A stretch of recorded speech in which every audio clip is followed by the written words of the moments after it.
Terima kasih Anda masih bersama Sergap. Pemirsa, karena utang orang tua, seorang anak di Kepahyang, Bengkulu menjadi korban penganiayaan teman mainnya. Korban dianiaya pelaku dengan senjata tajam dan sama-sama masih di bawah umur.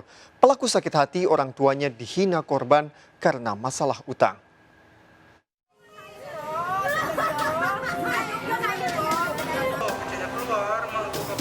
Apa kok tega melakukan itu? Wanita ini terus menangis mendengar anaknya menjadi korban penganiayaan temannya di kawasan Pasar Pensiunan Kepahyang. Korban remaja 12 tahun dilarikan ke rumah sakit karena kritis akibat luka senjata tajam. Warga tidak menyangka keributan dua anak di bawah umur berujung pada pembacokan. Sementara pelaku kabur dengan sepeda motor usai menganiaya korban.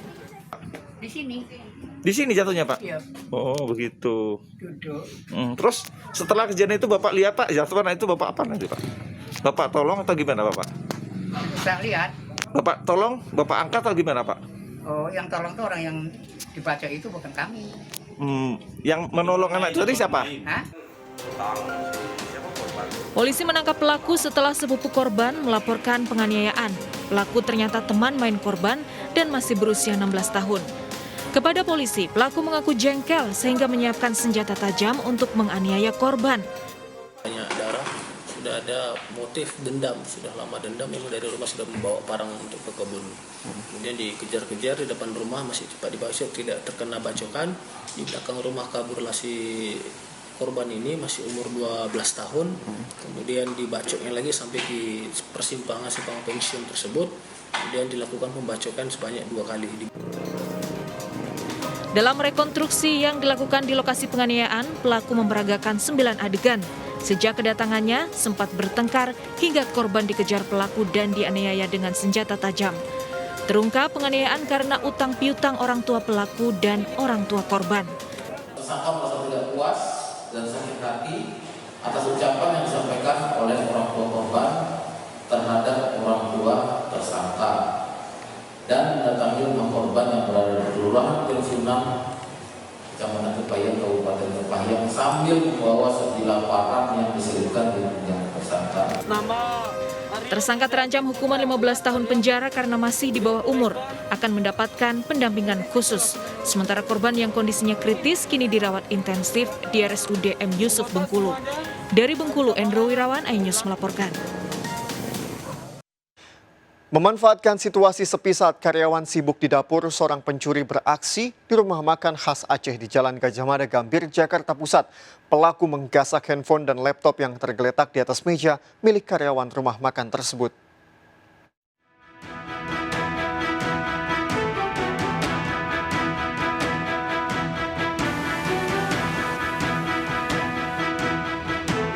Melihat situasi sepi setelah beberapa kali mondar-mandir, seorang pria beraksi mencuri di rumah makan khas Aceh di Jalan Gajah Mada, Gambir, Jakarta Pusat.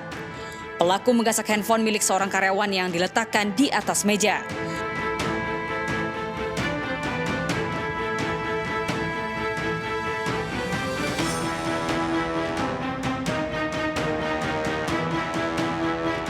Pelaku juga menggasak laptop yang ada di meja lain, padahal di kursi dekat meja tersebut terdapat seorang karyawan yang sedang tidur. Saat kejadian, sebagian karyawan sedang sibuk di dapur. Saya punya main HP dan teman saya laptop. Yang depan monitor itu ketutup, cuman enggak rapat. Iya. Terus yang di dalam ditutup, Pak. Iya. Tapi nggak dikunci? Enggak dikunci. Itu kesalahannya. Berbekal rekaman CCTV, korban melaporkan kasus pencurian ini ke Polsek Gambir. Dari Jakarta, Rani Sanjaya, iNews melaporkan. Seorang wanita menjadi korban pencurian perhiasan ratusan juta rupiah. Mengejutkan, terungkap pencuri perhiasannya ternyata sang suami yang baru 1 tahun menikahinya. Pelaku nekat mencuri karena kesal kerap bertengkar selama menikah.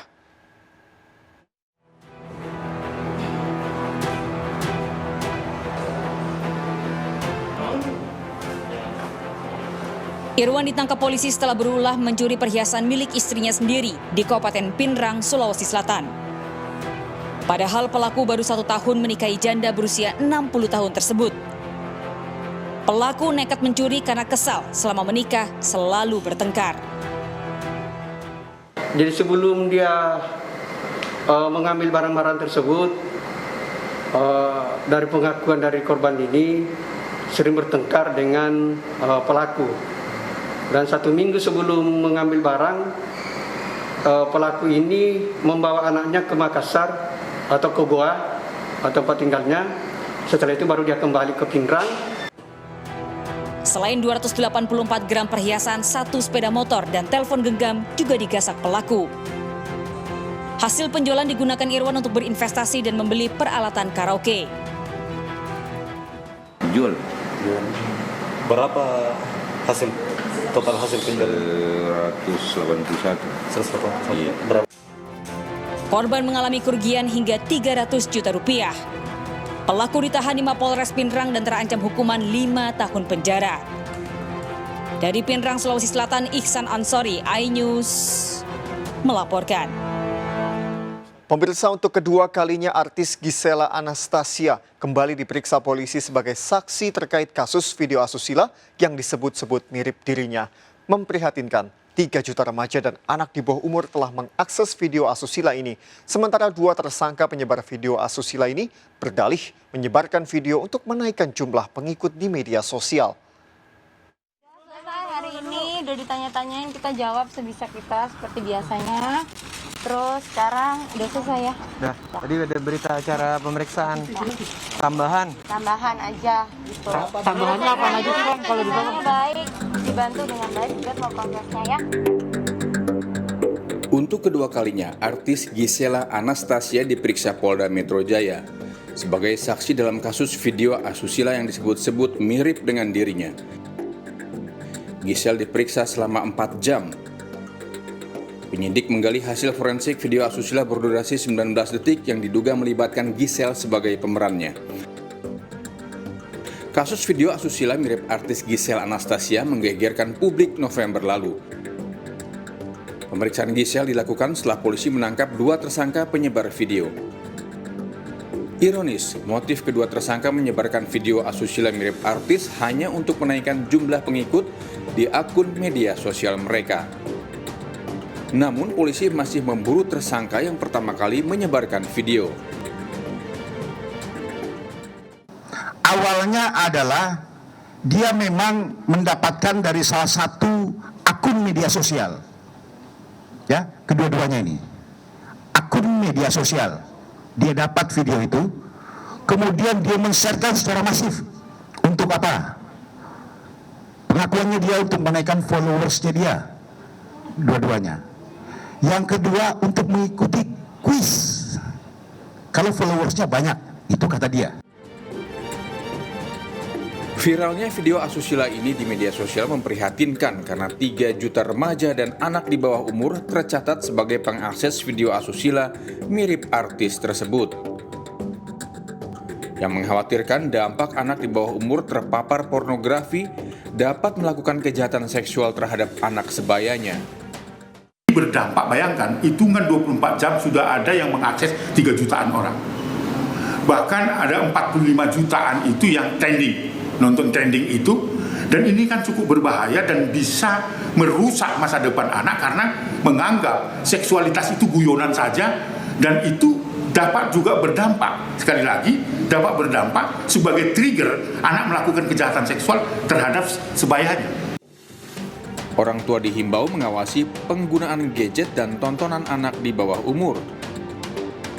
Para tersangka dijerat pelanggaran Undang-Undang Informasi dan Transaksi Elektronik dengan ancaman 6 tahun penjara, denda 1 miliar rupiah. Tim Liputan iNews melaporkan. Pemirsa, gara-gara telur ayam, seorang pria di Oku Selatan, Sumatera Selatan tewas dibunuh pamannya. Pelaku marah karena korban tak adil membagi telur hasil perkawinan ayam hutan milik keduanya. Korban menyerang dengan senjata tajam, namun pelaku yang menguasai ilmu bela diri bisa menguasai perkelahian.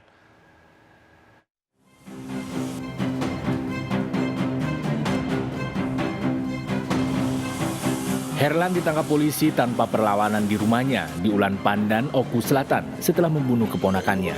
Pria berusia 50 tahun ini jengkel para korban yang tidak membagi telur ayam hutan secara adil. Herlan membunuh karena serangan korban yang membawa senjata tajam. Punya saya. Punya dia ada bapaknya, punya aku ada emaknya begitu itu. Terus? Dia ngajak keluar. Nah, ada anaknya satu kali bagi anaknya dia ikut juga suka Cina suka lana. Jadi ayam kamu sama ayam dia tuh dikawini itu? Iya, saya punya ayam dia. Yang hasil telurnya itu tidak adil baginya? Enggak.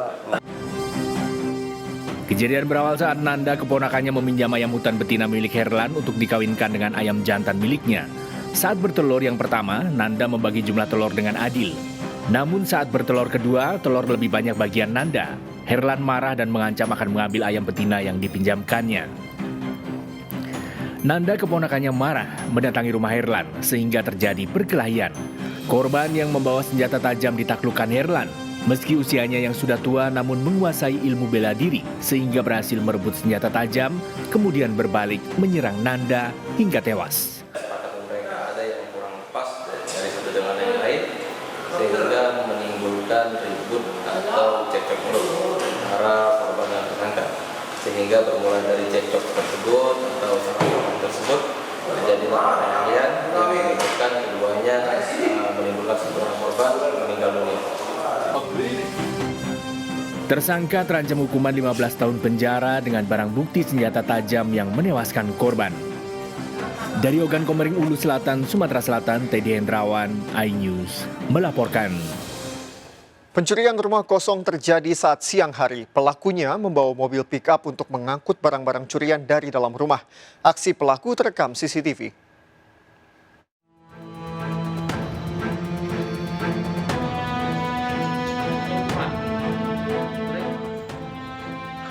Aksi pencurian rumah di Jalan Cokro Aminoto, Asahan, Sumatera Barat terekam kamera CCTV. Para pelaku beraksi siang hari dan membawa mobil pick-up untuk mengangkut barang-barang curian. Diduga pelaku sudah mengintai rumah yang ternyata sudah lama tidak berpenghuni. Kedua pelaku ditangkap dan ternyata residivis atas kasus yang sama. Barang-barang curian dijual dan uangnya digunakan untuk berjudi. Judi tembak ikan itu ya? Iya. Mengambil barang-barang yang ada di dalam rumah kosong tersebut berupa potongan-potongan tempat tidur, mesin jahit. Kedua pelaku pun terancam hukuman di atas 5 tahun penjara. Dari Asahan, Sumatera Utara, Ulil Amri, iNews melaporkan.